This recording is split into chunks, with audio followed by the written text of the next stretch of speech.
खुद ही को कर बुलंद इतना कि खुदा बंदे से पूछे बता तेरी रजा क्या है। मेहनत इतना करिए जिससे कि खुद ब खुद सफलता, खुद ब खुद आपका लक्ष्य आप तक पहुंच जाए और बोले कि आप जल्दी से मुझे हासिल कीजिए। यानी मेहनत इतनी करो, एक लिमिट को क्रॉस कर जाओ ताकि लक्ष्य पाना नामुमकिन नहीं बल्कि बहुत ही आसान हो जाए। तो लगातार सर मोहम्मद इकबाल की इस लाइन से हम शुरू किए आपका आज का सेशन। मेहनत करिए और एक बात ज़रूर ध्यान रखिएगा आप लोग मेहनत के समय कि आपका जो परीक्षा है वो ऑब्जेक्टिव है, यानी कि एमसीक्यू बेस्ड है। मल्टीपल चॉइस क्वेश्चंस पूछे जाते हैं, क्वेश्चन उसके 4 ऑप्शन दिए जाते हैं। तो याद रखिए आप जब घर में भी हमारा सेशन जब आप देखते हैं इसके बाद भी आप कम से कम 100 क्वेश्चन आप एकदम मैंडेटरी है, एकदम आवश्यक है कि कम से कम 100 क्वेश्चन आप जरूर सॉल्व करें। प्लीज़ रिक्वेस्ट आपसे है, ऐसे 300-400 कर ले तो और अच्छा बात है, कम से कम 100 जरूर करें। अभी मैं विभाग से काम करके जस्ट 15 मिनट पहले लौटा हूँ। आज आपका सेशन 7:30 बजे से ही लेता, लेकिन विभाग में सेक्रेटेरिएट में हमारे डिपार्टमेंट में जहाँ मेरा सिलेक्शन है वहाँ पर आज काम लगातार 7:30 तक हम काम ही करते रह गए और 7:30 के बाद ऑफिस से निकले, इसी वजह से 7:30 बजे नहीं आ पाए। लेकिन मेरा कहना था हम पूरा थके हुए हैं, लेकिन फिर भी मैंने जो प्रॉमिस किया आपका उस प्रॉमिस के आधार पर मैं आज क्लास फिर लेने आ गया हूँ। और जहाँ से लाइव को मैंने छोड़ा था 21 नंबर क्वेश्चन से और 22 से फिर शुरू कर रहा हूँ उसी सेशन को। और आज इसमें जितने आज क्वेश्चन है चाहे जितना टाइम लगे इस सेशन को हम कंप्लीट करेंगे। बस सेशन को जुड़ गए तो आप सेशन को लाइक कर दीजिए, please like this session, like कर दो और लिंक को कॉपी कर लो। जो यूट्यूब का लिंक है उसे अपने सारे व्हाट्सएप ग्रुप, मेरा आपसे रिक्वेस्ट है सारे व्हाट्सएप ग्रुप, गांव के, शहर के, चौपाल के, बाजार के सारे व्हाट्सएप ग्रुप में सेशन को आप शेयर कर दीजिए प्लीज़। लिंक को अपने स्टेटस में भी आप लगा सकते हैं और सेशन को लाइक कर दीजिए और कैसा लगता है हमारा सेशन कमेंट भी कर दीजिए। तो आज का सेशन बिना बात बनाए हम शुरू करते हैं और जहाँ भी ज़रूरत होगी आपको स्ट्रेटजी बताएंगे।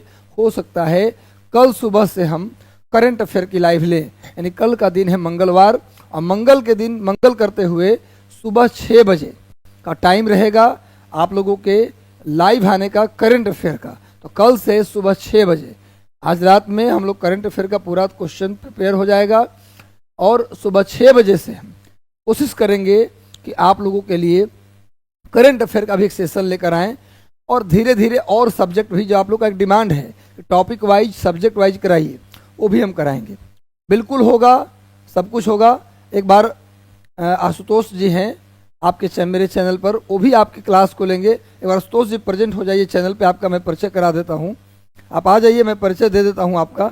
आशुतोष जी भी पढ़ाएंगे आपको मेरे चैनल पे, पर हमारा सेशन जरूर होगा, अलग से होगा। ये आशुतोष जी हैं हमारे चैनल पे पढ़ाएंगे और ये बहुत ही मेधावी और काफ़ी मेहनती टीचर हैं और मेहनत करके आपके लिए सारा कंटेंट सब कुछ ये भी करेंगे और भी एक टीम खड़ी होगी। लेकिन याद रखिए आप घबराइए मत कि सर टीम को लगा देंगे और खुद गायब हो जाएंगे, ये बात नहीं होगा। ये प्रॉमिस कर रहा हूँ, मैं सुबह का करंट अफेयर मैं खुद लूँगा, अभी का जो ले रहा हूँ सेशन मैं खुद लूँगा और सब्जेक्ट वाइज टॉपिक वाइज भी मैं एक सेशन और लूँगा। लेकिन ये भी एक अपना सेशन लेंगे आशुतोष सर, तो आप एक बार 2 मिनट इनको दे दीजिए और ये भी अपना लाइव सेशन हो सकता है कल से ही लेकर आए। तो बच्चों को शुभकामना दे दीजिए। अब हमारा लाइव सेशन और सेशन आ सकता है हमारे तरफ नेक्स्ट डे से टॉपिक वाइज हम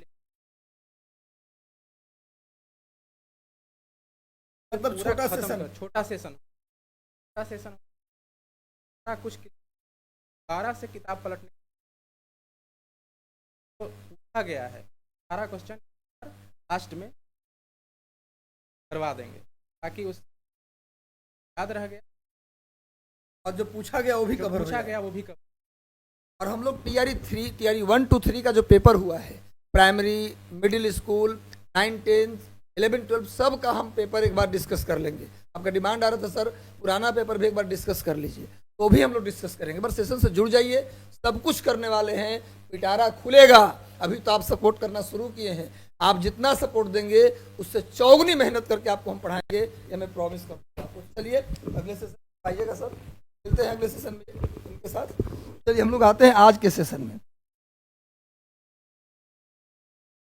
आज के सेशन की शुरुआत करते हैं। आज सेशन का पहला क्वेश्चन है फ्रंटियर का, 1 minute, 22 number question.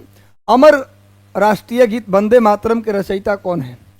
Vande Mataram, Vande Mataram आप जानते हैं कि पुस्तक है आनंद मठ। ध्यान सुनिएगा, आराम से पढ़ाएंगे। इस सेशन को लाइक कर दो गुरु, जितने लोग जुड़ गए हो सेशन को लाइक कर दो, और उतने जोश के साथ फिर से शुरू हो जाते हैं आज हम। तो चलो गुरु, वंदे मातरम लिख लो। वंदे मातरम की मूल भाषा एक बार पूछी गई परीक्षा में, वंदे मातरम किस भाषा में लिखी गई? तो लिखो आंसर, वंदे मातरम की भाषा है संस्कृत। वंदे मातरम का मूल भाषा है संस्कृत और इसे आनंद मठ उपन्यास से लिया गया है। वंदे मातरम भारत के राष्ट्रीय गीत है। राष्ट्रीय नेशनल सॉन्ग पूछा जाए, भारत का नेशनल सॉन्ग राष्ट्रीय गीत तो वंदे मातरम। राष्ट्रगान पूछे, नेशनल एंथम पूछे तो जन गण मन है। नेशनल एंथम राष्ट्रगान जन गण मन, उसको रविंद्रनाथ टैगोर ने लिखा। रविंद्रनाथ टैगोर ने लिखा जन गण मन, वो राष्ट्रगान है, राष्ट्रीय गीत नहीं, राष्ट्रगान है। नेशनल एंथम है, लेकिन राष्ट्रीय गीत पूछे, नेशनल सॉन्ग पूछे तो आंसर होगा वंदे मातरम। वंदे मातरम किस भाषा में? रट लो, संस्कृत भाषा में। कहाँ से लिया गया? आनंद मठ उपन्यास से लिया गया। आनंद मठ उपन्यास जो है किस विद्रोह के समय लिखा गया? आनंद मठ उपन्यास किस विद्रोह में लिखा गया? तो आंसर होगा सन्यासी विद्रोह। लिख लो, आनंद मठ उपन्यास का विषय क्या है? क्वेश्चन आता है तो आनंद मठ उपन्यास का विषय बताइए। आनंद मठ उपन्यास का विषय है सन्यासी विद्रोह, और उसी में एक कविता है संस्कृत में जिसका नाम है वंदे मातरम। वंदे मातरम संस्कृत में था, आनंद मठ उपन्यास से लिया गया है। आनंद मठ का विषय है सन्यासी विद्रोह। इस आनंद मठ उपन्यास को लिखने वाले व्यक्ति थे बंकिम चंद्र चटर्जी, बंकिम चंद्र चट्टोपाध्याय या बंकिम चंद्र चटर्जी। तो आनंद मठ और वंदे मातरम के रचयिता हैं बंकिम चंद्र चटर्जी। नोट कर लीजिए, बंकिम चंद्र चट्टोपाध्याय, बंकिम चंद्र चटर्जी या चट्टोपाध्याय एक ही बार। बस सेशन को लाइक कर दो। मैं इतना लिखित जरूर दूंगा मेरे प्यारे बच्चों कि जो भी दूंगा वो बेहतर दूंगा और सबसे बेहतर दूंगा। कोई कितना भी लाइव सेशन ले रहा हो, सबसे बेहतर दूंगा। बस सेशन को जुड़े रहिए, सेशन के साथ प्यार बनाए रखिए। सेशन अच्छा लग रहा हो तो लाइक भी कर दीजिएगा, लाइक करना जरूरी है गुरु, लाइक कर देना। चलो भाई, बंकिम चंद्र चट्टोपाध्याय ने लिखा आनंद मठ। आनंद मठ से लिया गया है।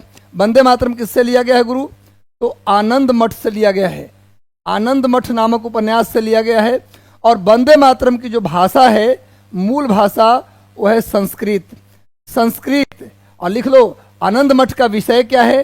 तो सन्यासी विद्रोह। आनंद मठ का विषय है सन्यासी विद्रोह। नोट कर लो, सन्यासी विद्रोह के ऊपर इसका स्क्रीनशॉट ले लीजिए, स्क्रीनशॉट इसका लीजिए। तो राष्ट्रीय गीत वंदे मातरम, राष्ट्रगान पूछे तो जन गण मन, तो राष्ट्रगान लिखे थे रविंद्रनाथ टैगोर और राष्ट्रीय गीत किसने लिखा? तो बंकिम चंद्र चट्टोपाध्याय। मुझे लगता है डाउट पूरा क्लियर हो गया होगा। इसका स्क्रीनशॉट जल्दी से ले लीजिए, जल्दी लीजिए स्क्रीनशॉट। चलिए आगे आते हैं नेक्स्ट। फ्रंटियर गांधी के नाम से किसे जानते हैं? फ्रंटियर गांधी का पद नाम, फ्रंटियर गांधी के नाम से किसे जाना जाता है? जल्दी बताइए। सीमांत गांधी। फ्रंटियर गांधी को हिंदी में बोलते हैं सीमांत गांधी। सीमांत गांधी किसको बोलते हैं? सीमांत का मतलब उत्तर पश्चिम सीमा प्रांत। पाकिस्तान का एक राज्य है। आज भी आज़ादी से पहले भारत में ही पाकिस्तान था। आज पाकिस्तान का भारत पाकिस्तान दो हिस्से में बट गए और पाकिस्तान में एक राज्य है उत्तर पश्चिम सीमा प्रांत, जहां गांधी जी के वसूलों पर, गांधी जी के दिए सिद्धांतों पर चलने वाले एक व्यक्ति थे और गांधी जी के आंदोलन के समर्थक एक व्यक्ति थे। इसीलिए उनको सीमा, चूंकि प्रांत का नाम था उत्तर पश्चिम सीमा प्रांत, इसीलिए उनका जो नाम पड़ गया सीमांत गांधी। तो सीमांत गांधी के नाम से किसे जानते हैं? तो यह खान, गलती से टाइप हो गया है, खान अब्दुल गफ्फार खान। खान अब्दुल गफ्फार खान, हम लिख देते हैं भैया, खान अब्दुल गफ्फार खान। गफ्फार खान नोट कर लो, ये सुनो, खान अब्दुल गफ्फार खान, इन्होंने एक आंदोलन चलाया था खुदाई खिदमतगार, खुदाई खिदमतगार आंदोलन, खिदमतगार आंदोलन। नोट कर लीजिए, खुदाई खिदमतगार आंदोलन। सुन लो मेरे भाई, फ्रंटियर गांधी के नाम से, सीमांत गांधी के नाम से जाना जाता है खान अब्दुल गफ्फार खां को। और लिख लो, जब गांधी जी ने सविनय अवज्ञा आंदोलन चलाया, ध्यान से सुनो, जब 1930 में गांधी जी ने दांडी मार्च किया, नमक कानून तोड़ा और सविनय अवज्ञा आंदोलन चलाया, उसी समय उत्तर पश्चिम सीमा प्रांत में खान अब्दुल गफ्फार खां ने एक आंदोलन चलाया था जिसका नाम था लाल कुर्ता आंदोलन। लाल कुर्ता आंदोलन नोट कर लो। जब गांधी जी चला रहे थे, जब गांधी जी सविनय अवज्ञा आंदोलन चला रहे थे 1930 में, तब उसी समय खान अब्दुल गफ्फार खां उत्तर पश्चिम सीमा प्रांत में गांधी जी के ही सपोर्ट करने के लिए लाल कुर्ता आंदोलन चलाया था। उसी समय नागालैंड में रानी गैंदेलियू ने हरेला आंदोलन चलाया। रानी गैंदेलियू ने नागालैंड में हरेला आंदोलन चलाया। सविनय अवज्ञा आंदोलन के दौरान हरेला आंदोलन नागालैंड में चला और उसी दौरान उत्तर पश्चिम सीमा प्रांत में खान अब्दुल गफ्फार खां ने लाल कुर्ता आंदोलन चलाया। एकदम रट लीजिए। इन्होंने ही खुदाई खिदमतगार आंदोलन भी चलाया। इन्हें सीमांत गांधी कहते हैं। एक बहुत इंपॉर्टेंट जी के नोट कर लीजिए, जल्दी से नोट करो गुरु, नोट करना इंपॉर्टेंट है, नोट कीजिए। पहले विदेशी थे फ्रंटियर गांधी, हालांकि आज़ादी से पहले तो इंडिया के ही थे, लेकिन आज़ादी के बाद देश बट गया तो सुन लीजिए, पाकिस्तान में चले गए थे। तो मैं बता दूं कि पहले विदेशी थे खान अब्दुल गफ्फार खां, पहले विदेशी थे जिन्हें भारत रत्न पुरस्कार दिया गया था। भारत रत्न, भारत का सबसे सर्वोच्च नागरिक पुरस्कार, भारत का सर्वोच्च नागरिक पुरस्कार है भारत रत्न। पहले विदेशी व्यक्ति जिनको भारत रत्न दिया गया वो थे खान अब्दुल गफ्फार खां। नोट कीजिए, अभी तक टोटल 2 विदेशी व्यक्ति को मिला है भारत रत्न। अभी तक मात्र 2 ही लोगों को मिला है, विदेशी व्यक्ति को मिला है भारत रत्न। उसमें से एक है खान अब्दुल गफ्फार खां और दूसरे व्यक्ति है नेल्सन मंडेला। खान अब्दुल गफ्फार खां पहले व्यक्ति जिनको भारत रत्न मिला विदेशी, और दूसरे विदेशी हैं नेल्सन मंडेला, अफ्रीका के गांधी उनको कहा जाता है। नेल्सन मंडेला को अफ्रीका के गांधी कहा जाता है, उनको मिला भारत रत्न। तो गुरु 2 विदेशी हैं जिनको भारत रत्न मिला है। तो मुझे लगता है सारा जी का क्लियर हो गया। एक बार सेशन को लाइक कर दो गुरु, जितने लोग जुड़े हो सेशन को लाइक कर दीजिए, अपने सारे व्हाट्सएप ग्रुप, टेलीग्राम, फेसबुक, हर जगह सेशन को शेयर कर दीजिए। सेशन को हर जगह शेयर कर दीजिए प्लीज। चलिए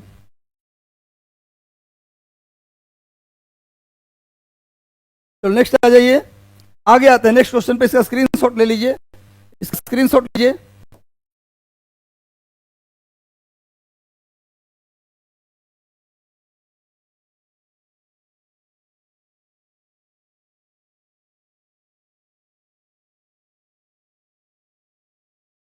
हो गया। अगर नेक्स्ट क्वेश्चन पे आते हैं हम लोग। अगला question, lady with lamp. Lady with lamp के नाम से किसे जाना जाता है? लेडी विद लैंप के नाम से किस महिला को जानते हैं? इनमें से कौन सी महिला हैं जिन्हें हम लेडी विद लैंप के नाम से जानते हैं? एक बहुत बड़ी घर में जन्म लेने वाली एक महिला, जिन्होंने वो चाहती तो आराम से सुख समृद्धि से रह सकती थी, लेकिन उन्होंने नर्स बनना उचित समझा। एक बहुत महान महिला जिन्होंने नर्स बनने का फैसला किया और फ्री ऑफ कॉस्ट लोगों को मदद करने की सोची, ये थी फ्लोरेंस नाइटिंगेल। बहुत अमीर घराने में पैदा हुई थी, बहुत अमीर घराने में पैदा हुई थी, लेकिन उन्होंने अपने अमीर को त्यागा। और इसका पूरा है Florence Nightingale. Florence Nightingale, note कीजिए, नाइटिंगेल। देखिए, इन्होंने ही शुरू किया आधुनिक नर्सिंग। पूछा जाता है आधुनिक नर्सिंग की शुरुआत किया। आधुनिक नर्सिंग की शुरुआत किसने की?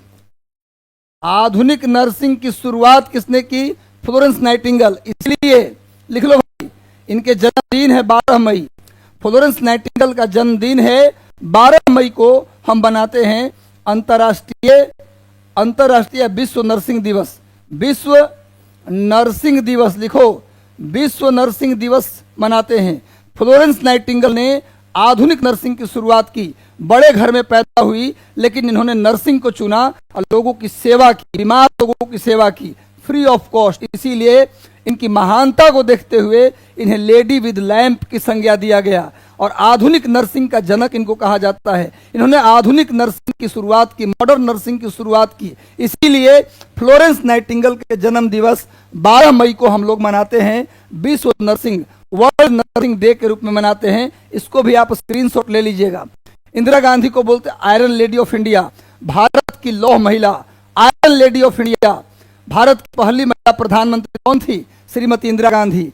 भारत की पहली महिला प्रधानमंत्री श्रीमती इंदिरा गांधी थी। इन्होंने पंजाब में 1984 में ऑपरेशन ब्लू स्टार चलाया था। पंजाब में 1984 में ऑपरेशन ब्लू स्टार चलाया था और भिंडरावाला मारा गया। और इन्हीं के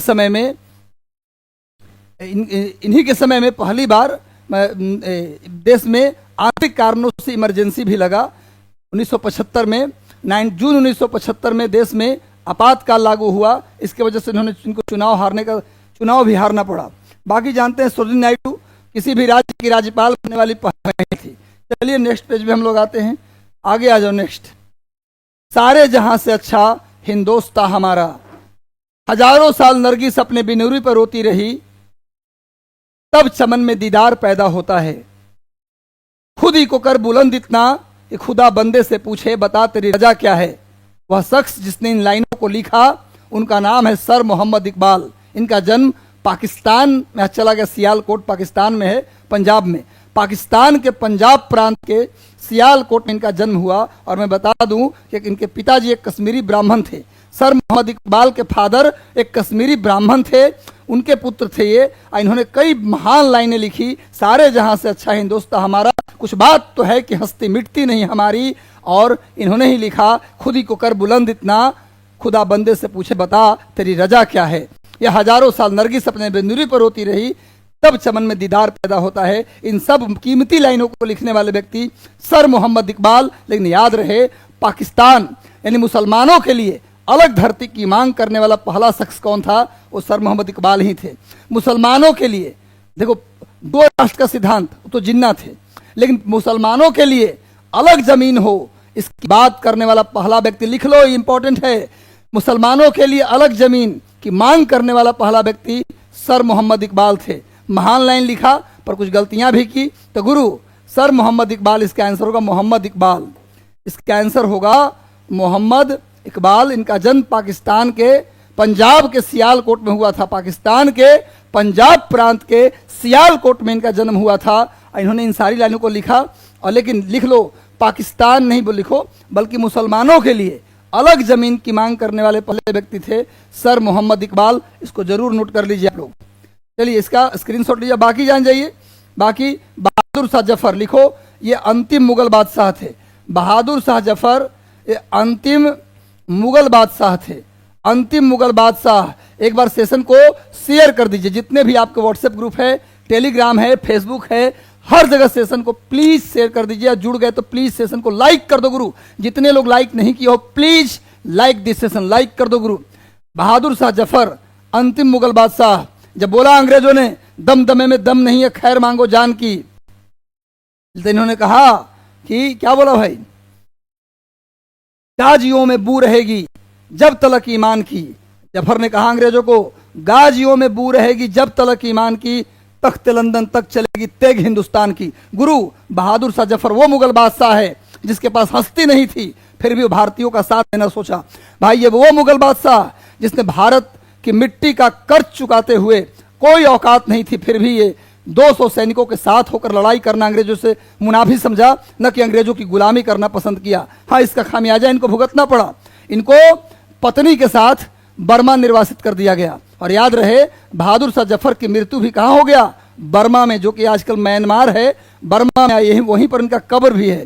क्वेश्चन आता है, एकमात्र मुगल बादशाह जिसका जो कब्र है वो बर्मा में है, म्यांमार में है, वो व्यक्ति है बहादुर शाह जफर। इनकी पत्नी का नाम था जीनत महल। बहादुर शाह जफर की पत्नी का नाम जीनत महल था। अंतिम मुगल बादशाह थे। और याद रखिए, इन्होंने अपनी बहादुरी दिखाते हुए सब कुछ खत्म हो गया। जानते थे कि मैं अगर सैनिकों का साथ दूंगा अंग्रेजों के खिलाफ तो सब कुछ समाप्त हो जाएगा। वही हुआ भी, सब कुछ खत्म हो गया। खैर, अमीर खुसरो की बात करें, इन्होंने 7 राजाओं की दरबार को देखा। अमीर खुसरो के पुस्तक का नाम है नूर सिपहर। इसके बाद आशिका, इस सब किताब का नाम है, नोट कर लो। आशिका, आशिका, इसके बाद तुगलकनामा, तुगलकनामा, ये सब किताब का नाम है। किनका?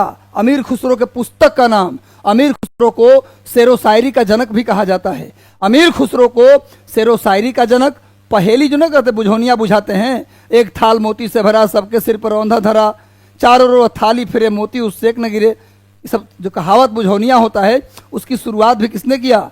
अमीर खुसरो। यानी पहेली की शुरुआत करने वाला अमीर खुसरो, शेरो शायरी की शुरुआत करना अमीर खुसरो, और खड़ी बोली हिंदी के जनक अमीर खुसरो को तूतीय हिंद कहा जाता है। तूतीय हिंद, अमीर खुसरो को तूतीय हिंद कहा जाता है। अमीर खुसरो को खड़ी बोली हिंदी का जनक कहा जाता है। खड़ी बोली हिंदी का जनक, फादर कहा जाता है। ये फारसी के भी विद्वान थे। अमीर खुसरो फारसी भी जानते थे, फिर भी इनको खड़ी बोली हिंदी का जनक कहा गया, तूतीय हिंद कहा गया। इनकी किताब का नाम नूर सिपहर, आशिका, तुगलकनामा, और ये 7 राजाओं के दरबार में काम किए थे। अमीर खुसरो 7 अलग अलग किंग, अलाउद्दीन खिलजी से वहाँ से लेकर, अलाउद्दीन खिलजी मत कहिए, और पहले बलवंत से लेकर फिरोज शाह तुगलक तक, फिरोज शाह नहीं सॉरी गयासुद्दीन तुगलक, सॉरी बलवंत से लेके गयासुद्दीन तुगलक तक कुल 7 राजाओं के दरबार को इन्होंने देखा था। ठीक है। अमीर खुसरो के गुरु का नाम था निजामुद्दीन औलिया। अमीर खुसरो के जो गुरु थे वो निजामुद्दीन औलिया थे, और निजामुद्दीन औलिया और अमीर खुसरो दोनों का दरगाह दिल्ली में है। इसको भी नोट कीजिए, अमीर खुसरो और निजामुद्दीन औलिया दोनों का दरगाह दिल्ली में है, नोट कर लीजिए। और अगला है मिर्जा गालिब। क्वेश्चन आता है, किस शायर ने 1857 के क्रांति को देखा था? ये क्वेश्चन कई बार आया है, कई बार ये क्वेश्चन आया है, किस शायर ने 1857 के रिवोल्ट को देखा था? तो आंसर होगा मिर्जा गालिब। लिख लो, 1857 के विद्रोह को देखने वाले शायर का नाम क्या था? मिर्जा गालिब। नहीं, गालिब के कई सारे शेर फेमस होते हैं। मोहम्मद कर निकम्मा किया इस मोहब्बत ने, वरना हम भी बहुत काम के चीज थे, गालिब सुने होंगे। ये गालिब जो हैं 57 की क्रांति को देखे थे। एक बार स्क्रीनशॉट लीजिए और सेशन को लाइक कर दो। गुरु मजा नहीं आ रहा, लाइक कर दो और सेशन को शेयर कर दो सारे ग्रुप में, जल्दी से कर दीजिए इसको।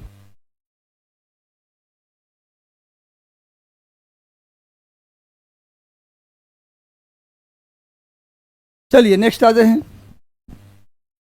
नेक्स्ट आ जाओ गुरु। अगले सवाल पे, निम्नलिखित में से कौन सी रचना महात्मा गांधी के साथ संबंधित नहीं है? इनमें से कौन सी? अगर इस क्वेश्चन का उत्तर गलती दे तो कनपट्टी पे देंगे 1 टपाक।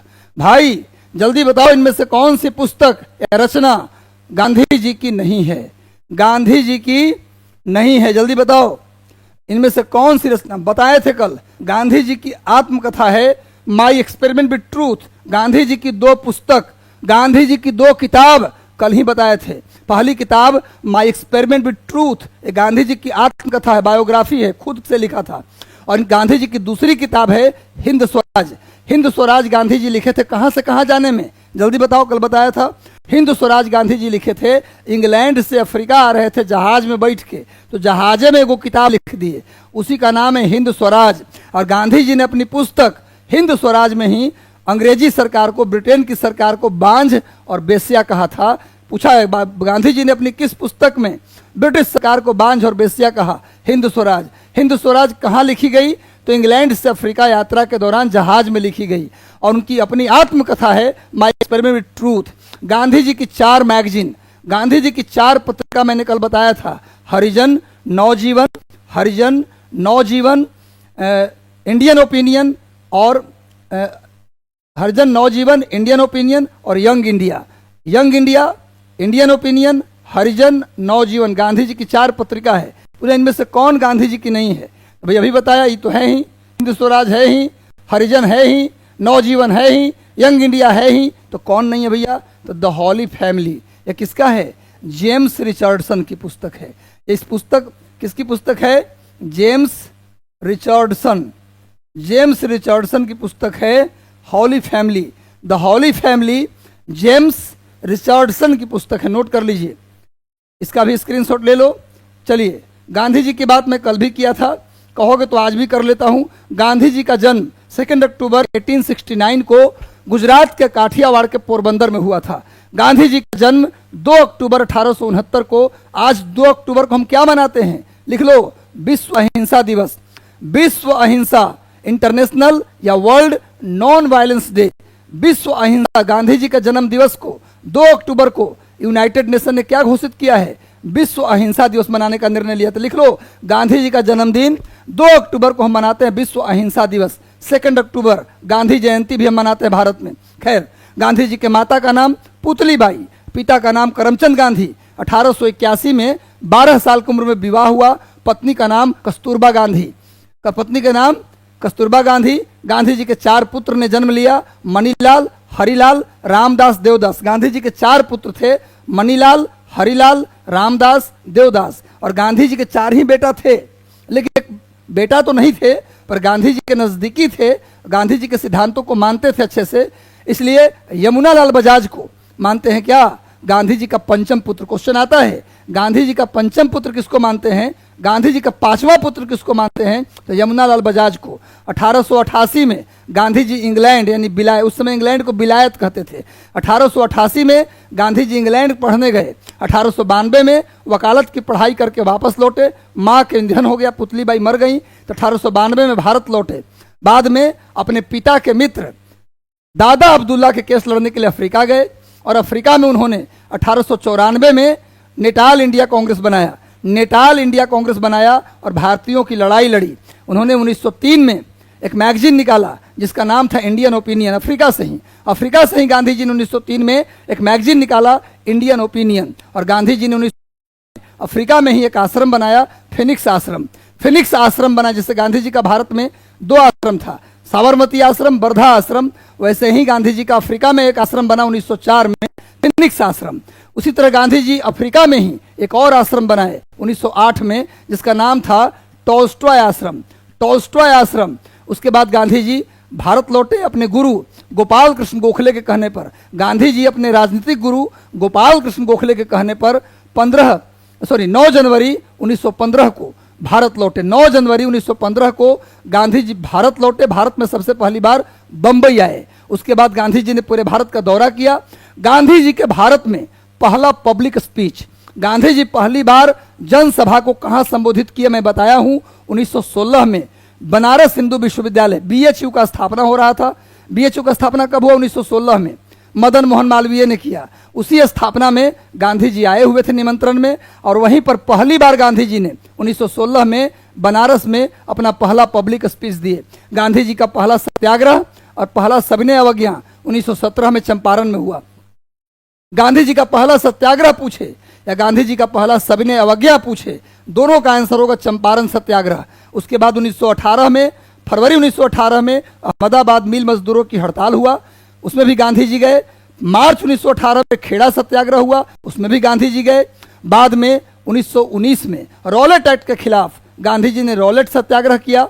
उसके बाद गांधी जी का पहला जन आंदोलन था असहयोग आंदोलन, जो 1920 में शुरू हुआ। इसके बाद गांधी जी जेल चले गए 1922 में, और 1924 में जब गांधी जी जेल से छूटे, उसके बाद गांधी जी को पहली बार कांग्रेस का अध्यक्ष बनाया गया। 1900 लिख लो, गांधी जी मात्र एक बार कांग्रेस के अध्यक्ष रहे। क्वेश्चन कई बार आ चुका है। गांधी जी मात्र एक बार कांग्रेस के अध्यक्ष रहे हैं, बेलगांव सेशन में 1924 में। 1924 के बेलगांव सेशन में गांधी जी मात्र एक बार कांग्रेस के अध्यक्ष रहे हैं, 1924 के बेलगांव सेशन में। नोट करिए गुरु, बहुत इंपॉर्टेंट है, खास चीज मैं बता रहा हूं। 1924 के बेलगांव सेशन में गांधी जी एकमात्र बार पहली बार अध्यक्ष रहे कांग्रेस के। उसके बाद 12 मार्च 1930 को गांधी जी ने दांडी मार्च शुरू किया, साबरमती से दांडी गए अपने 78 लोगों के साथ। गांधी जी अपने लिख लो संख्या, अपने 78 अनुयायी के साथ गांधी जी साबरमती से दांडी गए। 12 मार्च को शुरू की यात्रा और 6 अप्रैल को जाकर दांडी में नमक कानून तोड़े। नमक कानून तोड़ने के बाद लिख लो, नोट कर लो, नमक कानून तोड़ते ही 6 अप्रैल को क्या शुरू हो गया, सविनय अवज्ञा आंदोलन। उसके बाद अक्टूबर 1940 में गांधी जी ने व्यक्तिगत सत्याग्रह शुरू किया। लिख लो, अक्टूबर 1940 गांधी जी ने व्यक्तिगत सत्याग्रह शुरू किया। 1942 अगस्त 1942 भारत छोड़ो आंदोलन का नेतृत्व गांधी जी के नेतृत्व में हुआ। इसके बाद 1946 में गांधी जी नोआखली के पदयात्रा किए, जिसमें उनके निजी सचिव प्यारे लाल थे। उसके बाद गांधी जी पहुंच जाते हैं अपनी मृत्यु के पास, और 30 जनवरी 1948 को नाथूराम गोडसे ने दिल्ली के, ध्यान रखना, बिड़ला मंदिर में गोली मारकर गांधी जी की हत्या कर दी। हे राम कह के वो अपना प्राण त्याग दिए। तो पूरी गांधी की कहानी थी। तो गांधी के सब गांधी से क्वेश्चन छूटेगा। अब नेक्स्ट आ जाओ। भारत में प्रकाशित होने वाला प्रथम समाचार पत्र कौन था?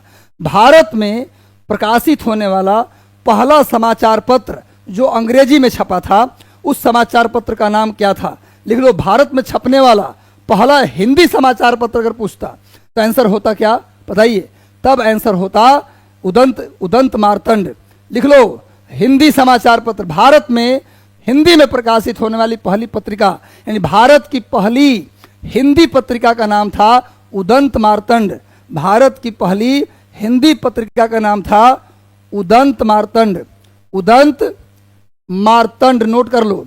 उदंत मार्तंड भारत की पहली हिंदी पत्रिका थी, उदंत मार्तंड। उदंत मार्तंड। इसके संपादक कौन थे? लिख लो भैया, युगल किशोर।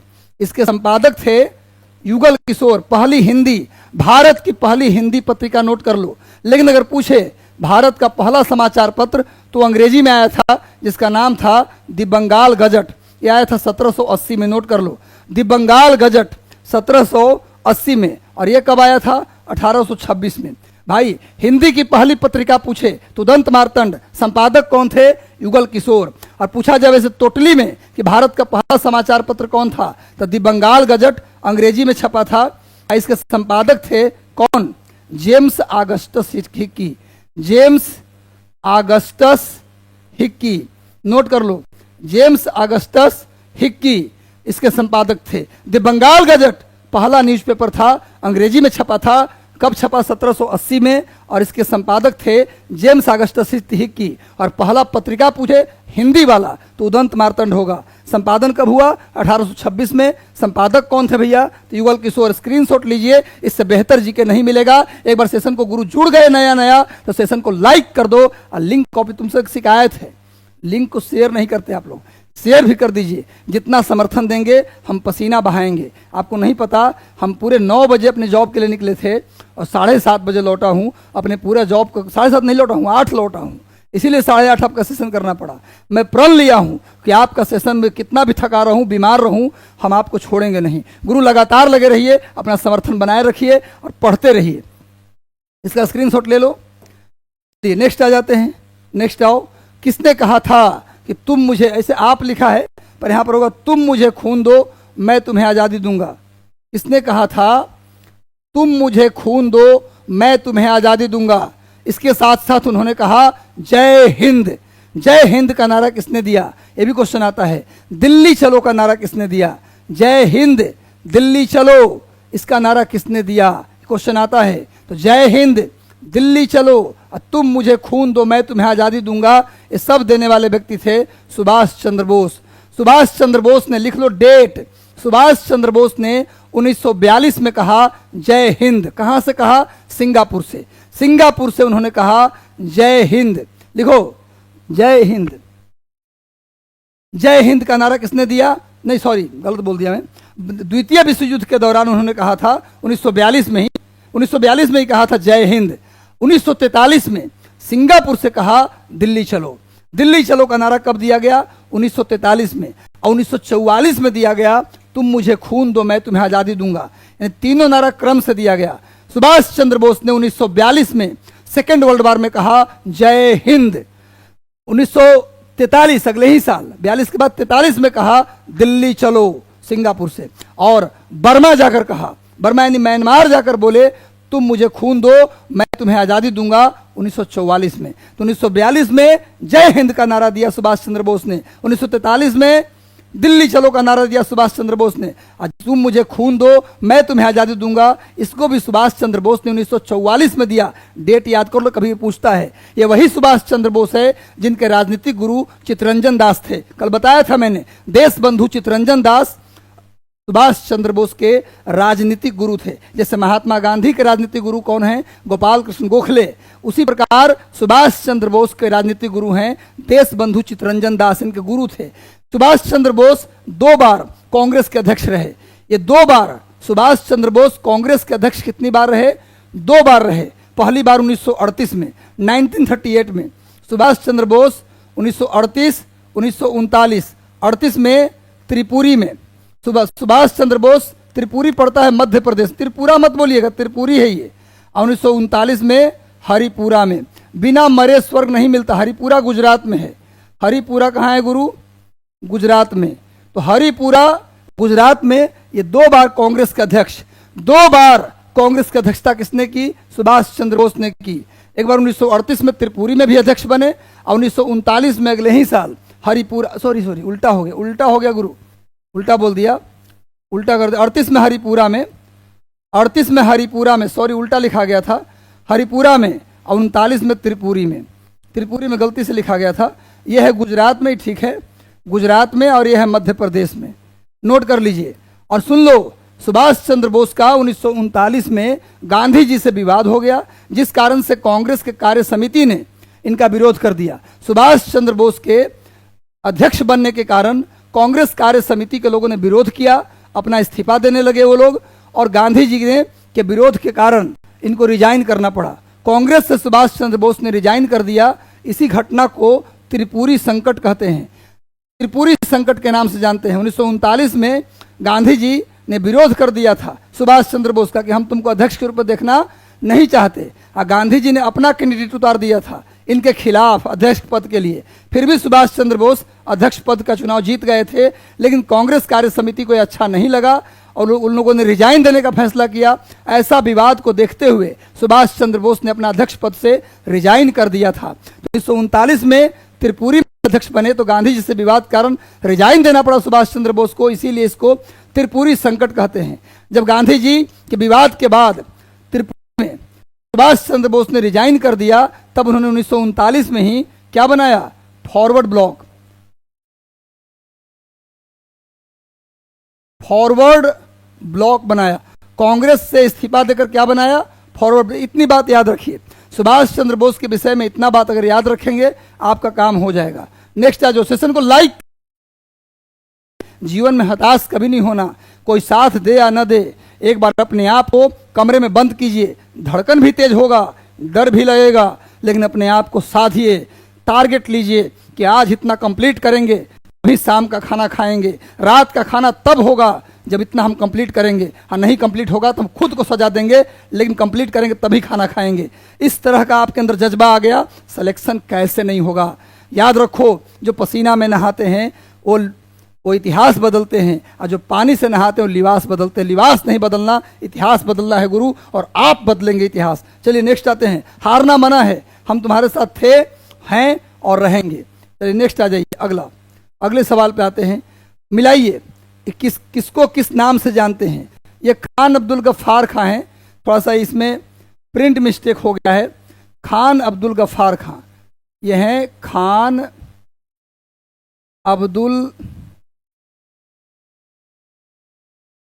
गफ्फार खां। बताइए, मिलाइए इसको। तो भैया इनको बोले हैं, अभी तुरंत पढ़ाए, सीमांत गांधी कहते हैं। मोहनदास करमचंद गांधी, गांधी जी को महात्मा, गांधी जी को महात्मा किसने कहा था? रविंद्रनाथ टैगोर ने। लिख लो, गांधी जी को महात्मा चंपारण सत्याग्रह के दौरान, लिख लो, चंपारण सत्याग्रह 1917 के दौरान गांधी जी को महात्मा पहली बार किसने कहा? रविंद्रनाथ टैगोर ने कहा था। और रविंद्रनाथ टैगोर को महात्मा गांधी ने गुरुदेव कहा। एक दूसरे को बोल दिए। अब पढ़ना तो हम लोग को पढ़ रहा है, वो उनको बोल दिए, लीजिए जी, हो गया। तो महात्मा गांधी को चंपारण सत्याग्रह में रविंद्रनाथ टैगोर ने महात्मा कहा, और बदले में गांधी जी ने रविंद्रनाथ टैगोर को गुरुदेव कहा। तो रविंद्रनाथ टैगोर को गुरुदेव किसने कहा? रविंद्रनाथ टैगोर को गुरुदेव किसने कहा? महात्मा गांधी ने। और गांधी जी को महात्मा पहली बार किसने कहा? तो रविंद्रनाथ टैगोर ने। एक बात और जान जाओ, रविंद्रनाथ टैगोर ने सुभाष चंद्र बोस को देश नायक कहा था। रविंद्रनाथ टैगोर गांधी जी को महात्मा बोले, और सुभाष चंद्र बोस को क्या बोले थे? देश नायक। क्वेश्चन आता है, सुभाष चंद्र बोस को देश नायक किसने कहा था? तो आंसर होगा रविंद्रनाथ टैगोर। देश नायक की उपाधि सुभाष चंद्र बोस को किसने दिया? रविंद्रनाथ टैगोर। नोट कर लीजिए। और सुभाष चंद्र बोस का एक किताब भी था, इसका नाम लिखिए, इंडियन स्ट्रगल। सुभाष चंद्र बोस के बुक का नाम, सुभाष चंद्र बोस के पुस्तक का नाम लिखिए, इंडियन स्ट्रगल। नोट कर लो। चलो मिला लिए। दादा भाई नौरोजी को ग्रैंड ओल्ड मैन, भारत का भव्य नहीं बल्कि वयोवृद्ध नेता, ग्रैंड ओल्ड मैन। पूछा जाता है भारत का ग्रैंड ओल्ड मैन किसको बोलते हैं, तो भैया दादा भाई नौरोजी को, और रविन्द्रनाथ टैगोर को गुरुदेव कहा जाता है। तो मिला लीजिए, ए का हो गया 2, ए का क्या हो गया जी 2 हो गया, तो ये वाला हो गया, और बी का क्या हो गया दादा भाई नौरोजी ग्रैंड ओल्ड मैन 3, और सी का 1 हो गया, यही बी आंसर हो गया। इसका आंसर क्या हो गया बी। स्क्रीनशॉट ले लीजिए इसका, इतना डिटेल जी के मुझे नहीं लगता कहीं मिलेगा आपको। एक बार सेशन से जुड़ जाइए, सेशन को लाइक कर दो गुरु, आगे आ जाओ। नेक्स्ट अगला, रविंद्रनाथ टैगोर द्वारा लिखा गया गीत जन गण मन सर्वप्रथम जनवरी 1912 में किस नाम से प्रकाशित हुआ। भाई रविंद्रनाथ टैगोर का जो गीत अभी बताया हूँ, राष्ट्रगान जन गण मन, राष्ट्रीय गीत वंदे मातरम, राष्ट्रगान जन गण मन, राष्ट्रीय गीत वंदे मातरम। सुन लो मेरे भाई, राष्ट्रगान के रचयिता जन गण मन थे, और इसे भारत भाग्य विधाता के नाम से प्रकाशित करवाया गया। और भारत भाग्य विधाता रविंद्रनाथ टैगोर ने लिखा जन गण मन, और रविंद्रनाथ टैगोर ने ही जन गण मन का अंग्रेजी में अनुवाद किया। क्वेश्चन आता है कि हिंदी में जब लिखा जन गण मन तो लिखा भारत भाग्य विधाता, और जब उसका अंग्रेजी में अनुवाद किया तो नाम रखा गया the morning song of India, the morning song of India. Bharat भाग्य विधाता हिंदी में, जन गण मन का हिंदी में भारत भाग्य विधाता शीर्षक से लिखा गया, और अंग्रेजी में उसका टाइटल क्या था, the morning song of India. यानी जन गण मन को हिंदी में रविंद्रनाथ टैगोर ने लिखा, और उसका अंग्रेजी अनुवाद भी रविंद्रनाथ टैगोर ने ही किया। ये भी नोट कर लीजिए, द मॉर्निंग ऑफ इंडिया। और क्वेश्चन आता है कि कांग्रेस के किस सेशन में पहली बार जन गण मन गाया गया, तो लिख लो 1911 के कलकत्ता अधिवेशन में। 1911 के कलकत्ता, कांग्रेस के कलकत्ता अधिवेशन में पहली बार क्वेश्चन आता है, कांग्रेस में पहली बार जन गण मन कब गाया गया। कांग्रेस में पहली बार जन गण मन कलकत्ता अधिवेशन में 1911 में गाया गया, याद रखिएगा, कलकत्ता अधिवेशन में गाया गया। अब पूछा जाए वंदे मातरम पहली बार कब गाया गया, तो 1896 में, ये भी कलकत्ता में ही गाया गया। पहली बार वंदे मातरम कब गाया गया, कहाँ गाया गया, तो कांग्रेस के कलकत्ता अधिवेशन में 1896 में गाया गया। पहली बार वंदे मातरम कांग्रेस के किस अधिवेशन में गाया गया, तो 1896 के कलकत्ता अधिवेशन। हाँ, पहली बार जन गण मन तो 1911 के कलकत्ता अधिवेशन में गाया गया, नोट कर लीजिए। और मैं बता दूं कि रविंद्रनाथ टैगोर ने बांग्लादेश का भी राष्ट्रगान लिखा। क्वेश्चन आता है कि कौन ऐसे राष्ट्र कवि हैं जिन्होंने दूसरे देश का भी लिखा, तो थे रविंद्रनाथ टैगोर। अमार सोनार बांग्ला, अमार सोनार बांग्ला, ये बांग्लादेश के राष्ट्रीय गीत है, इसको भी रविंद्रनाथ टैगोर ने ही लिखा था। स्क्रीनशॉट ले लीजिए, एक बार इसका स्क्रीनशॉट लीजिए, स्क्रीनशॉट। बहुत मेहनत और बहुत ही पथ के साथ हम लोग कर रहे हैं, और हर विषय का लाऊंगा। आज भूगोल का भी सवाल है, टिके रहिए गुरु, आज हम लोग भूगोल का भी सवाल इसमें करेंगे। कल से पॉलिटी, ज्योग्राफी, हिस्ट्री सब मिसलेनियस होगा। अंग्रेजों द्वारा निम्नलिखित में से किस क्रांतिकारी को फांसी की सजा दी गई। जतिन दास, जतिन दास भूख हड़ताल से खुद मर गए थे। जतिन दास भूख हड़ताल किए, अब भूख से इनकी मृत्यु हो गई थी, इनको फांसी नहीं मिला था। चंद्रशेखर आजाद खुद के गोली मार लिए, पता होगा ना, आजाद थे, आजाद है, आजाद रहेंगे। काकोरी गाड़ी लूट कांड के बाद फरार हो गए थे, इनको फांसी नहीं दी गई थी। इलाहाबाद के अल्फ्रेड पार्क, जिसका नाम आजकल चंद्रशेखर आजाद पार्क है, क्योंकि उसी पार्क में इनकी हत्या हुई थी। जब ये गए उस पार्क में तो कोई देशद्रोही व्यक्ति इनका पता बता दिया, मुठभेड़ हुआ, अंतिम गोली बचा तो खुद को मार लिए। बोले कि हम खुद की गोली से मरेंगे, जिंदा किसी के हाथ नहीं आएंगे। तो इनको भी फांसी नहीं दी गई थी। क्वेश्चन पूछा किसको फांसी दी गई थी। कल्पना दत्त मास्टर सूर्य सेन के साथ रहती थी, जो चटगांव शस्त्रागार केस में थे। इनको जेल भेजा गया था, फांसी नहीं दी गई थी। फांसी वाले कौन थे, राजगुरु।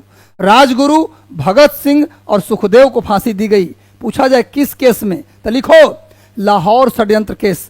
लाहौर षड्यंत्र केस में भगत सिंह, राजगुरु और सुखदेव को फांसी दी गई। कब, 23 मार्च 1931। 23 मार्च 1931 को भगत सिंह, राजगुरु और सुखदेव को लाहौर के सेंट्रल जेल में जेल के नियम कानून के खिलाफ जाकर फांसी दी गई, और जेल के दरवाजे तोड़कर गलत तरीके से उनको जलाया गया। तो भगत सिंह, राजगुरु और सुखदेव को जेल के नियमों को ताक पर रखते हुए गलत तरीके से फांसी दी गई, और सब कुछ तो गलत हो ही रहा था। 23 मार्च 1931 को भगत सिंह राजगुरु सुखदेव को किस मामले में फांसी हुआ? लिखो, लाहौर षड्यंत्र केस। खैर आगे आइए, नेक्स्ट आ जाओ, इसका स्क्रीनशॉट ले लो गुरु, कहीं भूलने वाली बात नहीं है। नील की खेती करने वालों के विरुद्ध विद्रोह को प्रदर्शित करने वाले नाटक नील दर्पण के लेखक कौन थे? मैं बता दूं कि तिनकठिया पद्धति बाद में आया था। पहले था कि 1 बीघा में होता है 20 कट्ठा। 1 बीघा में क्या होता है जी? 20 कट्ठा। 20 कट्ठा में पहले था कि 5 कट्ठा में नील की खेती होगा। पचकठिया था पहले, तिनकठिया नहीं था। 1867 से पहले क्या था? पचकठिया था। 67 के बाद हुआ क्या? तिनकठिया पद्धति। 2 कट्ठा घटाया गया, यानी अपना जो 20 कट्ठा जमीन है 1 बीघा, उसमें कम से कम 5 कट्ठा में नील की खेती करना है। ये पूरे बंगाल में लागू था, पूरे बंगाल में ये कानून लागू था। नहीं कीजिएगा तो टैक्स दीजिए एक्स्ट्रा। तब बंगाल में एक विद्रोह हुआ 1859-60 में इसी नील की खेती के खिलाफ। 1859-60 में एक विद्रोह हुआ जिसका नाम था नील विद्रोह। जिसका नाम क्या था? नील विद्रोह। नोट कर लीजिए, नील विद्रोह। नील की खेती के खिलाफ बंगाल में एक विद्रोह हुआ जिसका नाम था नील विद्रोह। इसी विद्रोह के दौरान एक किताब लिखी गई जिसका नाम था नील दर्पण। नील दर्पण नाम की किताब लिखी गई। कहाँ गया जी? अच्छा, ये दूसरा आ गया। ये तो अगला क्वेश्चन आ गया ना जी, पीछे यही क्वेश्चन था। खैर, नील दर्पण नामक किताब कब लिखा गया? तो नील विद्रोह के दौरान, 1859-60 के दौरान। लिख लो, नील दर्पण कब लिखा गया? इस किताब को लिखा गया 1859-60 में। लेखक कौन थे? तो दीन बंधु मित्र। लेखक थे दीन बंधु मित्र। और नील आंदोलन कहाँ हुआ? नील विद्रोह कहाँ हुआ? तो 1859-60 में बंगाल में हुआ। किसके खिलाफ? 1 बीघा में 5 कट्ठा में नील की खेती होती थी।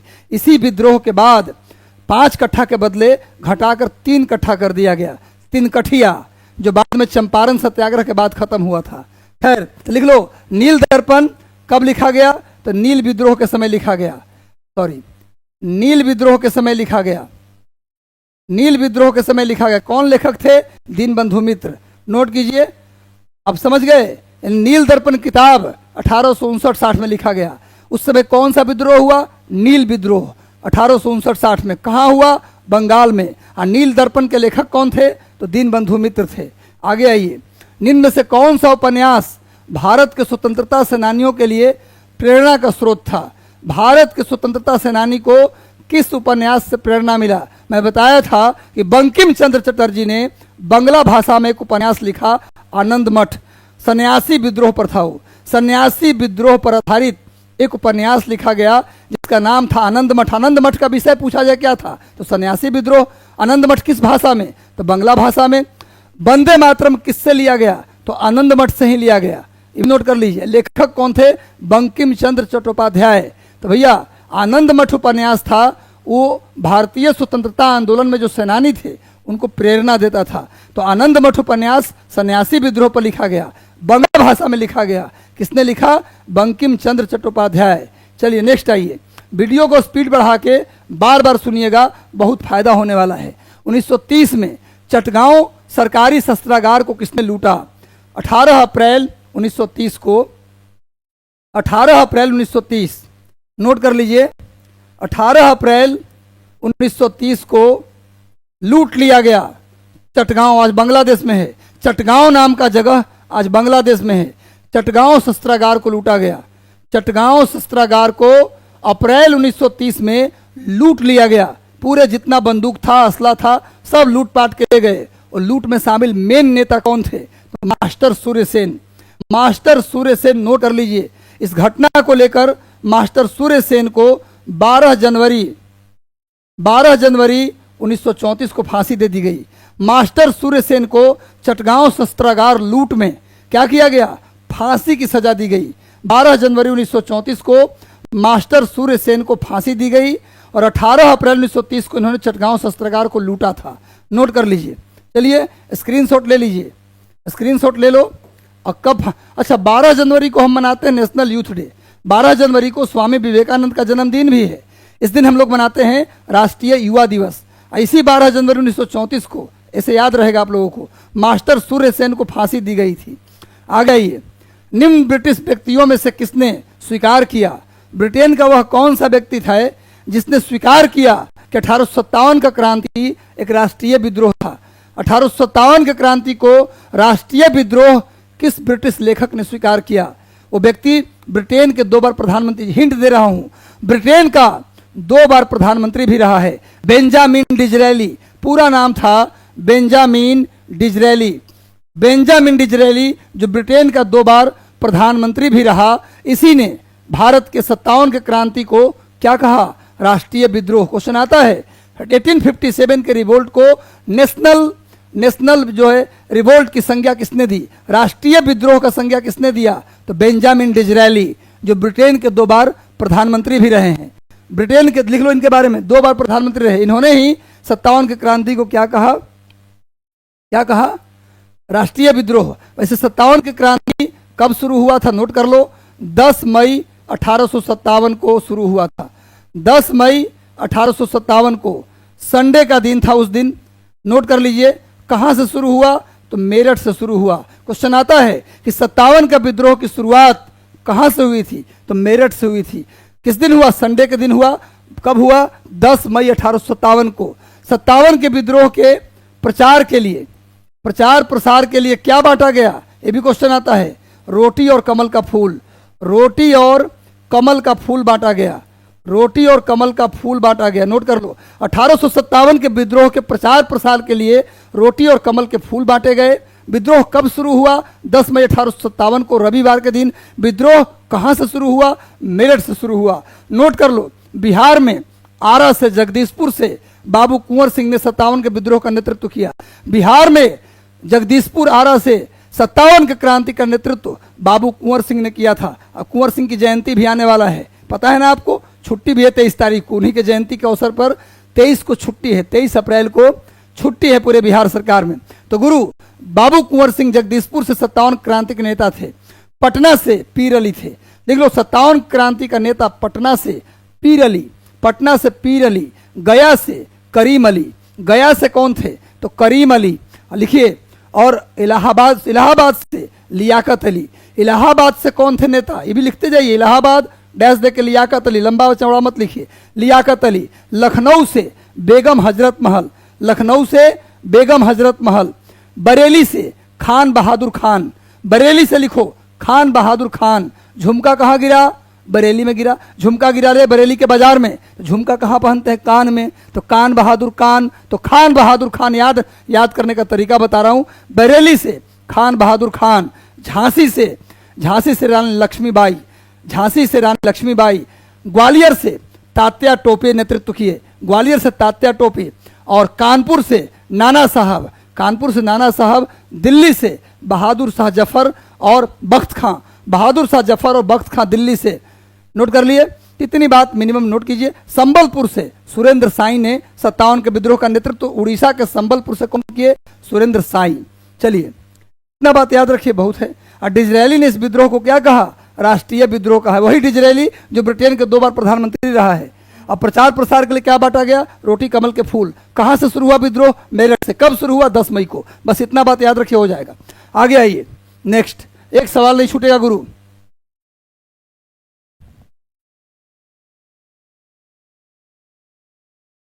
एक बार सेशन से जुड़ गए तो गुरु, सेशन से एक बार जुड़ गए तो प्लीज लाइक कर दीजिए सेशन को। जितने लोग जुड़े हैं, बेहतर लग रहा है तो एक बार सभी लोग यस कमेंट कीजिए, जी सर अच्छा लग रहा है। हमको भी मोटिवेशन मिलता है पसीना में, थके हुए अवस्था में अगर पढ़ाना हो तो आपका मोटिवेशन हमें चाहिए। प्लीज सभी लोग लिखिए कि अच्छा लग रहा है सेशन, यस यस लिख दीजिए। और सेशन को लाइक नहीं किया प्लीज लाइक कर दो गुरु। चलो नेक्स्ट आ जाओ। इंडिया हाउस की स्थापना कब किया गया, कहाँ किया गया? नोट करो, इंडिया हाउस आजकल लंदन में है और उसी इंडिया हाउस में भारत का एम्बेसी भी है। नोट कर लो, भारत का एम्बेसी हर देश में होता है। आज भारत का एम्बेसी जानते हैं ना, दूतावास, जहां भारत के एक ऑफिसर वहां रहते हैं, IFS ऑफिसर। तो गुरु भारत का जो दूतावास है आज, यानी एम्बेसी है, इसी इंडिया हाउस में है। भारत का एम्बेसी आज इसी इंडिया हाउस में है। इसी इंडिया हाउस में भारत का एम्बेसी है, लंदन में है। कहाँ है गुरु?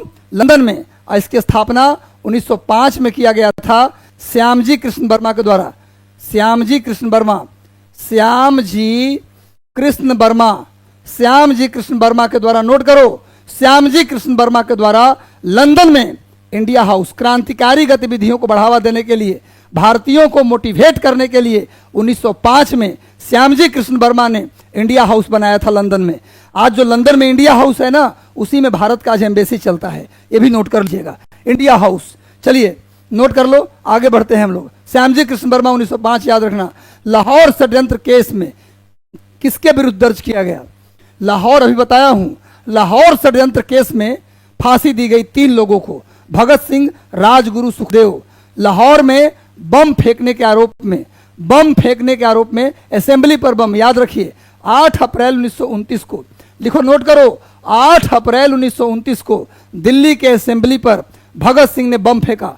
भगत सिंह ने दिल्ली असेंबली पर बम फेंका। एक बिल पास हो रहा था जिसका नाम था पब्लिक सेफ्टी बिल, नोट कर लीजिए, पब्लिक सेफ्टी बिल चल रहा था। ये बिल एक था कि जितने भारतीय नेता हैं उनको हम देंगे सुरक्षा। अंग्रेजों का प्लान था कि भारत के जितने बड़े नेता हैं उनको हम सुरक्षा देंगे। और सुरक्षा देना मकसद नहीं था, पता है, सुरक्षा के नाम पर अपना आदमी लगा देंगे पीछे पीछे उन नेताओं के पीछे, ताकि सब प्लान पता चलते रहे कि वो लोग क्या करने वाला है। तो अंग्रेजों की चाल थी, सुरक्षा देना मकसद नहीं था। ये बात भगत सिंह जानते थे कि पगला रहा है, बिल न पास होने देंगे। यही बिल पास हो रहा था असेंबली में। ऐसी बिल पास होने के दौरान भगत सिंह ने बम फेंके। वो बम आंसू गए था एक तरह से, वो किसी का नुकसान करने के लिए नहीं फेंके थे, खाली बिल पास न हो इसके लिए फेंक दिए थे। तो भगत सिंह ने, लिख लो, 8 अप्रैल 1929 को असेंबली पर बम फेंका था। क्लियर है? लाहौर षड्यंत्र केस में इनको, लाहौर में मुकदमा चला और उस षड्यंत्र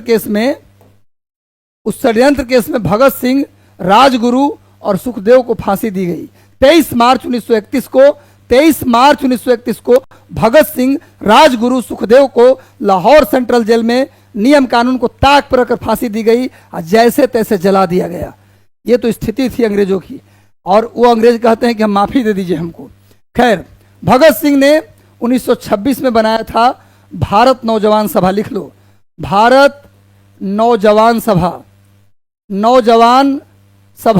भारत नौजवान सभा किसने बनाया? भगत सिंह। भगत सिंह ने एक किताब लिखी थी जिसका नाम था मैं नास्तिक क्यों हूं।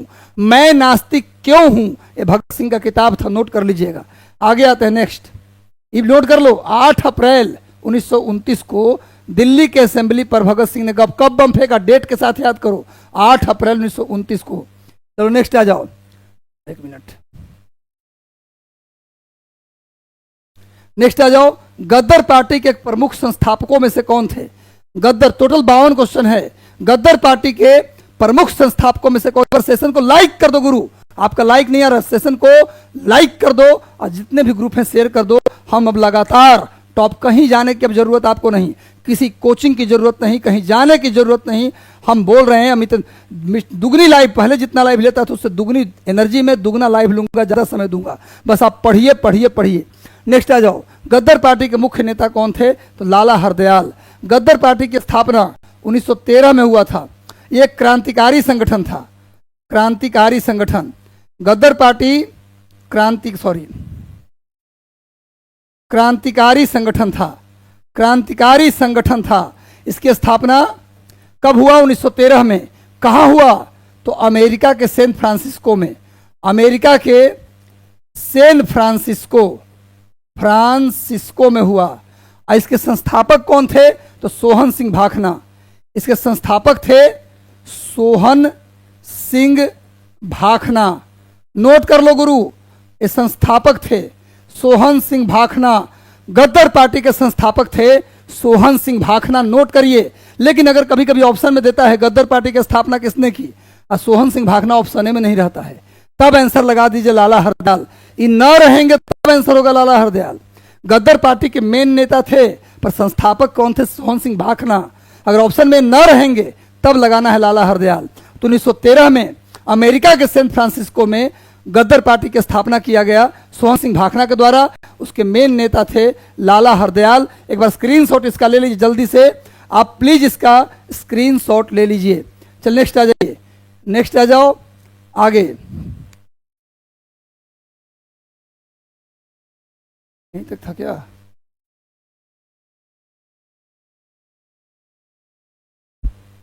एक सेकेंड, जरा देख लें, क्वेश्चन ही एंड हो जाएगा क्या?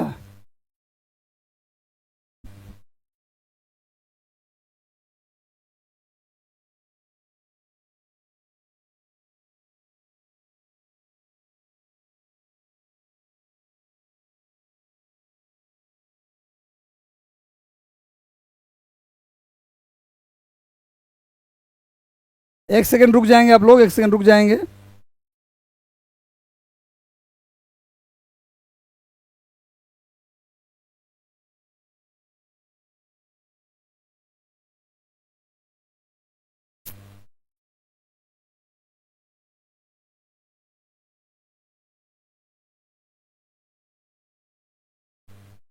और क्वेश्चन था। नहीं मूव हो रहा है।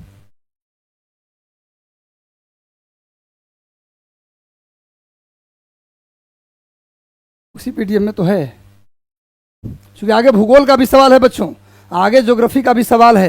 सेशन को लाइक कर दो गुरु, और याद और निकालता हूं क्वेश्चन, अच्छे से आप करते रहिए। सेशन को लाइक कर दीजिए, आगे भी सवाल है, मैं अभी आगे लाइव करूंगा आपका।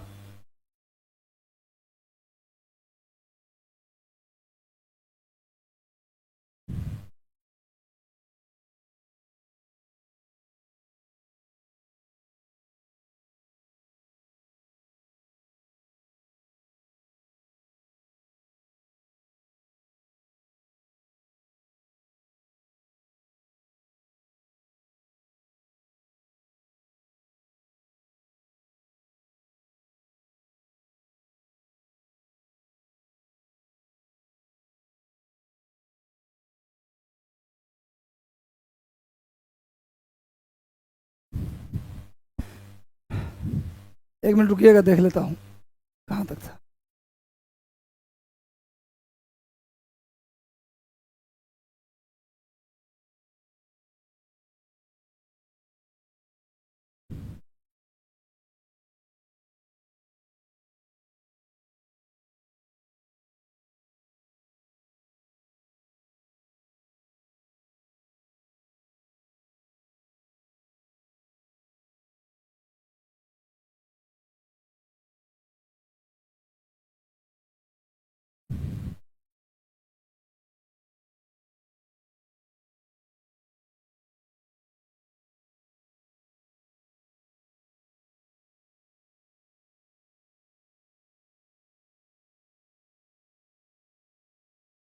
आ गया, हाँ चलिए हो गया, चलिए आ गया भाई। एक बार सेशन से जुड़े रहिए, कहीं जाइए मत, बस 2 मिनट का समय लगा, कुछ टेक्निकली फॉल्ट था।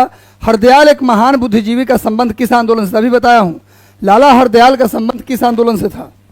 लाला हरदयाल किससे? एक बार सेशन को लाइक कर दो गुरु, टिके रहो, अभी बहुत बेहतरीन सवाल आपके साथ आने वाला है भाई। लाला हरदयाल गद्दर आंदोलन, अभी बताया हूं, गद्दर आंदोलन संबंधित थे। आगे आ जाओ नेक्स्ट। वर्ष 1914 में भारतीय राष्ट्रीय दल की जर्मनी की राजधानी बर्लिन में किसने स्थापना की? जर्मनी की राजधानी बर्लिन किसकी राजधानी है? जर्मनी की राजधानी है बर्लिन। जर्मनी की राजधानी कहाँ है गुरु? बर्लिन। और बर्लिन किस नदी के किनारे है? स्प्री, लिख लो। जर्मनी की राजधानी बर्लिन स्प्री नदी के किनारे है। भारत की राजधानी दिल्ली यमुना के किनारे है। इंग्लैंड की राजधानी लंदन टेम्स नदी के किनारे है। अमेरिका की राजधानी वाशिंगटन डीसी हडसन नदी के किनारे, हडसन नहीं कहिए, पोटामैक नदी के किनारे है। अमेरिका की राजधानी वाशिंगटन डीसी पोटामैक नदी के किनारे है। इंग्लैंड की राजधानी लंदन टेम्स नदी के किनारे है। जर्मनी की राजधानी बर्लिन स्प्री नदी के किनारे है। और नोट कीजिए, फ्रांस की राजधानी पेरिस सीन नदी के किनारे है। फ्रांस की राजधानी पेरिस सीन नदी के किनारे है। और भारत की राजधानी दिल्ली यमुना के किनारे है, आपको पता होगा। तो जर्मनी के बर्लिन में 1914 में भारतीय राष्ट्रीय दल किसने बनाया? क्वेश्चन आ रहा है किसने बनाया? तो चंपकरण पिल्लई। चंपकरण पिल्लई ने भारत एक क्रांतिकारी संगठन था। ये भी क्या था गुरु? तो क्रांतिकारी संगठन था। तो भाई क्रांतिकारी संगठन भारतीय राष्ट्रीय दल की स्थापना बर्लिन में चंपकरण पिल्लई ने किया 1914 में। जर्मनी की राजधानी बर्लिन किस नदी के किनारे है? स्प्री नदी के किनारे। अमेरिका की राजधानी वॉशिंगटन डीसी किस नदी के किनारे है? पोटामैक नदी के किनारे। इंग्लैंड की राजधानी लंदन टेम्स नदी के किनारे है। और फ्रांस की राजधानी पेरिस सीन नदी के किनारे। सब नोट कर लीजिएगा। चलिए नेक्स्ट आते हैं। अगला सवाल शायद है, हाँ आ गया, भूगोल। विश्व की सबसे बड़ी मूंगा की चट्टान जिनका नाम है ग्रेट बैरियर रीफ। विश्व की सबसे बड़ी मूंगा की चट्टान, उसका नाम क्या है जी? Great Barrier Reef. नोट कर लो, कहां है भैया? क्वेश्चन पूछ रहा है ग्रेट बैरियर रीफ कहां है? ग्रेट बैरियर रीफ पूछ रहा है कहां है, जल्दी बताओ। ग्रेट बैरियर, दुनिया की सबसे बड़ी मूंगा की चट्टान ग्रेट बैरियर रीफ कहां है? तो ऑस्ट्रेलिया में है। नोट कर लो। ऑस्ट्रेलिया में भी कहां है? तो ऑस्ट्रेलिया के उत्तर पूरब में है। नोट कर लो, ऑस्ट्रेलिया के उत्तर पूरब, यहीं पर ग्रेट बैरियर रीफ है। ग्रेट बैरियर रीफ ऑस्ट्रेलिया के उत्तर पूरब में है, यहाँ है, यही है ग्रेट बैरियर रीफ। दुनिया की सबसे बड़ी मूंगा की चट्टान, दुनिया की सबसे बड़ी परवाल भित्ति। नोट करो, दुनिया की सबसे बड़ी कोरल रीफ, परवाल भित्ति, मूंगा की चट्टान कहाँ है जी? तो ऑस्ट्रेलिया के नॉर्थ ईस्ट में है। क्वेश्चन आता है कि ऑस्ट्रेलिया के किस दिशा में है? तो ऑस्ट्रेलिया के उत्तर पूरब में। ऑस्ट्रेलिया के उत्तर पूरब में, ये भी क्वेश्चन आता है कि ऑस्ट्रेलिया के किस दिशा में है? तो ऑस्ट्रेलिया के उत्तर पूरब में ग्रेट बैरियर रीफ है, जो दुनिया की सबसे बड़ी परवाल भित्ति है। ऑस्ट्रेलिया के बारे में बता दूं तो ऑस्ट्रेलिया में जो मरुस्थल है, ऑस्ट्रेलिया में जो डिजर्ट है, उसका नाम है, लिखिए, उसका नाम है Great Victoria Desert. Great Victoria Desert, Victoria मरुस्थल। ऑस्ट्रेलिया के मरुस्थल का नाम क्या है? ग्रेट विक्टोरिया मरुस्थल। ऑस्ट्रेलिया के मरुस्थल का एक और नाम है ग्रेट सैंडी मरुस्थल। ग्रेट सैंडी मरुस्थल। ऑस्ट्रेलिया के जो मरुस्थल, उसका एक और नाम है ग्रेट गिब्बन मरुस्थल। गिब्बन मरुस्थल, ग्रेट गिब्बन मरुस्थल। ऑस्ट्रेलिया में जो मरुस्थल है, उसका एक और नाम है सिम्पसन मरुस्थल। सिम्पसन मरुस्थल। तो नोट कर लो, ये सारे के सारे मरुस्थल, ये सारे के सारे डिजर्ट। इंडिया में जो मरुस्थल है, उसका नाम है थार, ये राजस्थान में है। भारत के जो मरुस्थल है, मरुभूमि है, उसका नाम है रेगिस्तान है। कहाँ है? राजस्थान के अंदर है। लेकिन जो सिम्पसन मरुस्थल है, ग्रेट विक्टोरिया मरुस्थल है, सैंडी मरुस्थल है, गिब्बन मरुस्थल है, सब के सब ऑस्ट्रेलिया में है। नोट कर लीजिए। और ऑस्ट्रेलिया में एक जगह है कालगुरली, लिख लो भैया, कालगुरली। सोना के लिए, गोल्ड के लिए प्रसिद्ध है। गोल्ड यानी सोना के लिए प्रसिद्ध है, लिख लो। ऑस्ट्रेलिया, क्वेश्चन आया हुआ है बिहार में। कालगुरली, ऑस्ट्रेलिया का कालगुरली किसके लिए जाना जाता है? तो गोल्ड के लिए जाना जाता है, से गोल्ड मिलता है। और बिहार में जमुई, जमुई में भी सोना मिला है जी। बिहार के जमुई में भारी सोना होने का भंडार होने का संभावना है। तो गुरु, ऑस्ट्रेलिया के कालगुरली में भी गोल्ड मिला है। और लिख लो, ऑस्ट्रेलिया की सबसे लंबी नदी, ऑस्ट्रेलिया की सबसे लंबी नदी लिखो, मर्रे डार्लिंग नदी। मर्रे डार्लिंग नदी, मर्रे डार्लिंग नदी लिखो। ऑस्ट्रेलिया की सबसे लंबी नदी, पूरे दुनिया की नहीं बोल रहा हूं, ऑस्ट्रेलिया की सबसे लंबी नदी मर्रे डार्लिंग। पूरे दुनिया की सबसे लंबी नदी है नील। पूरे दुनिया की सबसे बड़ी नदी पूछे तो अमेजन। पूरे दुनिया की सबसे बड़ी नदी अमेजन, और लंबी नदी पूछे तो नील। ये दोनों याद रखो, दुनिया की लंबी नदी तो नील, और दुनिया की बड़ी नदी तो अमेजन। लेकिन ऑस्ट्रेलिया की लंबी नदी तो मर्रे डार्लिंग नदी। नोट कर लीजिए। और ऑस्ट्रेलिया की सबसे बड़ी झील आयर झील। ऑस्ट्रेलिया की सबसे बड़ी झील तो लिख लो आयर झील। ऑस्ट्रेलिया की सबसे बड़ी झील कौन सी है? तो आयर झील। इतनी बात याद रखिए। एक लाइन और याद कर लो, ऑस्ट्रेलिया में 6 राज्य हैं। जैसे भारत में 28 राज्य है ना, उसी तरह ऑस्ट्रेलिया में कितने राज्य हैं? 6 राज्य हैं। 6 नोट कर लो। चलिए इसका स्क्रीनशॉट लीजिए, मुझे लगता है कि याद हो गया होगा। ऑस्ट्रेलिया में कौन कौन सा मरुस्थल है? Great Victoria, Gibbon, Simpson, Sandy मरुस्थल, लंबी नदी मर्रे डार्लिंग। ऑस्ट्रेलिया में जो घास मिलता है, उस घास का नाम भी लिख लो। ऑस्ट्रेलिया में जो घास मिलता है, उस घास का नाम है डाउन्स। डाउन्स घास, घास का नाम लिख लो। ऑस्ट्रेलिया में मिलने वाला घास का नाम है डाउन्स घास। एक बार स्क्रीनशॉट इसका ले लीजिए, जल्दी से इसका स्क्रीनशॉट लीजिए। और सेशन को अभी तक लाइक नहीं किए तो प्लीज लाइक कर दो गुरु। आगे आओ। यूरोप की, कहाँ गया? यूरोप की सबसे लंबी नदी कौन सी है? जल्दी बताओ। ये सारी नदी यूरोप की है, ये सारी नदियां यूरोप की हैं। तो यूरोप की सबसे लंबी नदी है वोल्गा। यूरोप की सबसे लंबी नदी कौन है गुरु? वोल्गा। और यूरोप की दूसरी सबसे लंबी नदी कौन सी है? डैन्यूब। यूरोप की सबसे लंबी नदी वोल्गा, यूरोप की सबसे लंबी नदी वोल्गा, यूरोप की दूसरी सबसे लंबी नदी डैन्यूब। डैन्यूब नदी ये गिरती है काला सागर में। कहाँ गिरती है? काला सागर में। अब वोल्गा नदी ये गिरती है कैस्पियन सागर में। कैस्पियन सागर लिख लो। वोल्गा नदी कैस्पियन सागर में गिरती है और डैन्यूब नदी काला सागर में गिरती है। डैन्यूब नदी कहाँ गिरती है? काला सागर में। और वोल्गा नदी कैस्पियन सागर में। वोल्गा यूरोप की सबसे लंबी नदी है और डैन्यूब यूरोप की दूसरी सबसे लंबी नदी है। चलिए इसका स्क्रीनशॉट ले लीजिए, इसका स्क्रीनशॉट लीजिए, आगे आइए। नेक्स्ट आ जाओ। एशिया और उत्तरी अमेरिका को कौन अलग करता है? इनमें से कौन सा स्ट्रेट है वो अलग करता है अमेरिका को एशिया से? देखिए बास जो है ना वो अलग करता है ऑस्ट्रेलिया को तस्मानिया से। ऑस्ट्रेलिया को किससे? नोट कर लो, तस्मानिया से अलग करता है। ऑस्ट्रेलिया को तस्मानिया से कौन अलग करता है? तो बास जलडमरू मध्य, बास स्ट्रेट अलग करता है ऑस्ट्रेलिया को तस्मानिया से। उसके बाद डोवर स्ट्रेट ये अलग करता है ब्रिटेन को फ्रांस से। ब्रिटेन को फ्रांस से अलग करता है, नोट कर लो, ब्रिटेन को फ्रांस से अलग करता है। कुक स्ट्रेट ये अलग करता है उत्तरी न्यूजीलैंड को दक्षिणी न्यूजीलैंड से। उत्तरी न्यूजीलैंड को दक्षिणी न्यूजीलैंड से। दक्षिण न्यूजीलैंड, उत्तरी न्यूजीलैंड को दक्षिण न्यूजीलैंड से कौन अलग करता है?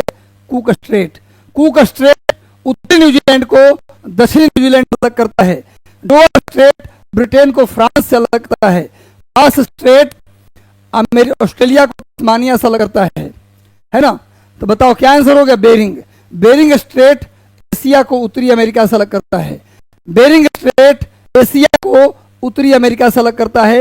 एक बार इसका स्क्रीनशॉट जल्दी से लीजिए स्क्रीनशॉट गुरु, ज्यादा नहीं, 15-20 मिनट और पेशेंस रखो। एक बार सेशन को लाइक कर दो गुरु, अच्छा लग रहा है तो मजा ला देंगे, टेंशन लेना नहीं है। बस अपने कमरे में बैठे रहिए, पढ़ाई को एक एंजॉय के रूप में लीजिए, सीखने के रूप में लीजिए, एकदम होगा सिलेक्शन। हिम्मत रखिए। देखो सिलेक्शन या किसी भी सफलता ये दो चीज पर निर्भर करता है। पहला सबसे इंपॉर्टेंट है खुद ऊपर विश्वास हमारा होगा। अगर खुद में विश्वास आ गया, पहला स्टेप यही है, आधा काम हो जाता है इतने से। और दूसरा है उसके अकॉर्डिंग मेहनत। विश्वास करना दुनिया कहने से नहीं है तुम्हारा हो जाएगा जी, इसे नहीं, खुद पे विश्वास कि मेरा होगा। और दूसरा मेहनत उसके अकॉर्डिंग कैसे नहीं होगा गुरु। चलो ग्रैंड कैनियन नदी पे है। ग्रैंड कैनियन दुनिया का सबसे पुराना कैनियन, ग्रैंड कैनियन एक कोलोराडो नदी पर है। ग्रैंड कैनियन कोलोराडो नदी पर है, नोट कर लीजिए। नेक्स्ट आइए आगे। विश्व के सभी भागों में 23 सितंबर को दिन रात बराबर होता है। 23 सितंबर को दिन रात की समान लंबाई को कहा जाता है। अच्छा सॉरी, 23 सितंबर को क्या बोलते हैं? सुनो, एक फोटो बनाते हैं, ध्यान से देखना, आज सारा डाउट क्लियर कर देंगे। आज सारा डाउट क्लियर। सुनो, 3 गो लाइन खींच लो, जल्दी से अपना कॉपी में बनाओ। 3 गो लाइन खींचो। यहाँ लिखो 21, यहाँ लिखो 21, 22, 23 नहीं,